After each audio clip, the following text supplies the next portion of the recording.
जय हिंद भाइयों और बहनों। आशा करता हूँ कि आप सभी अपने अपने घरों में स्वस्थ होंगे। तो चलिए बच्चों, आज हम पढ़ेंगे शब्द रूपाणी के विषय में। आज का जो टॉपिक है यह सबसे ज़्यादा इम्पोर्टेंट और जो संस्कृत की, जब भी आप संस्कृत के विषय में पढ़ेंगे जीवन पर्यंत जो है आपके लिए इस टॉपिक का प्रयोग होगा। जब भी आप पढ़ेंगे और जब भी आपको संस्कृत के विषय में समझना होगा तो आपको जो है शब्द रूपाणी के विषय में अच्छी तरह से जानकारी होनी चाहिए, तभी आप संस्कृत के विषय में जान सकते हैं। तो बच्चों, जैसा कि आपको पिछली क्लासों में मैंने बताया था कि जो संस्कृत के हमारे वचन हैं वह 3 तरह के होते हैं।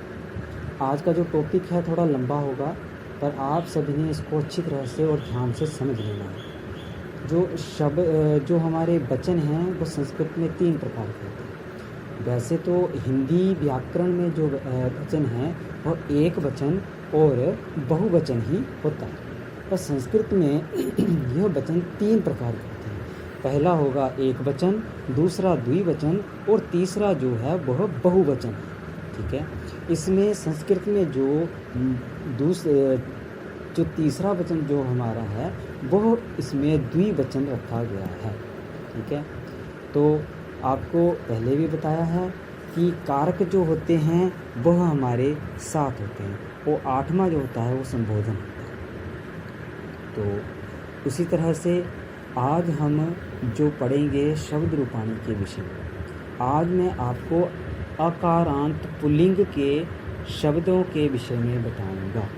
अकारांत का अर्थ होता है कि अकारांत पुल्लिंग का अर्थ होता है कि जिन शब्दों के अंत में अ शब्द का प्रयोग हो उसको अकारांत कहते हैं।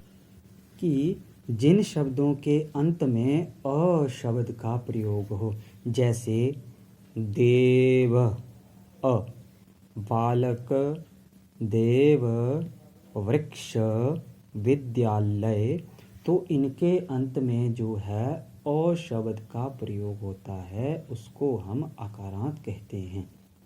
तो यहाँ पर जो दिए गए हैं कारक, तो उनके विषय में आपको पता है सबसे पहला जो होता है वो कर्ता, दूसरा कर्म, तृतीय करण। तो इसको हम कहते हैं कर्ता ने कर्म को, इसको थोड़ा और आसान तरीके से समझते हैं। जो शब्द रूप होते हैं उसमें प्रथमा व्यक्ति को कर्ता कहते हैं।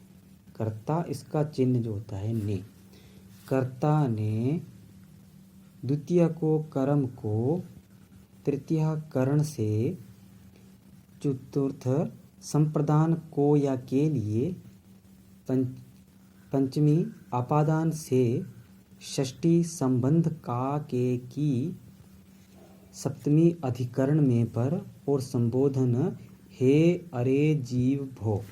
तो इस तरह से यह जो थे कारक के विषय में मैंने आपको बताया।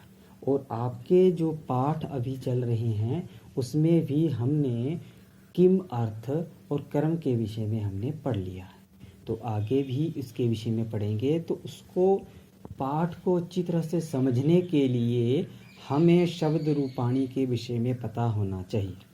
तो शब्द रूपाणी जो है इसमें, चलिए अब हम इसको पढ़ते हैं। शब्द रूपाणी के विषय में सबसे पहले प्रथमा में जो बनेगा, जैसे प्रथमा में देवः देवः, देवौ देवः, द्वितीय में देवं देवौ देवान, तृतीय में देवेन देवाभ्याम दैवै, चतुर्थी में देवाय देवाभ्याम देवेभ्य, पंचमी में देवात् देवाभ्याम देवेभ्य, षष्ठी में देवस्य देवयो देवानां, सप्तमी में देवे देवयो देवेषु, और संबोधन में हे देव, हे देवो, हे देवः। तो यह जो है आज हमने शब्द रूपाणी के विषय में पढ़ा है। तो बच्चों आपने शब्द रूपाणी जो है इसको अच्छी तरह से लर्न कर लेना है, समझ लेना है और याद करना है आपने, क्योंकि यह जो शब्द है यह संस्कृत वाक्य बनाने के लिए बहुत ही उपयोगी हैं।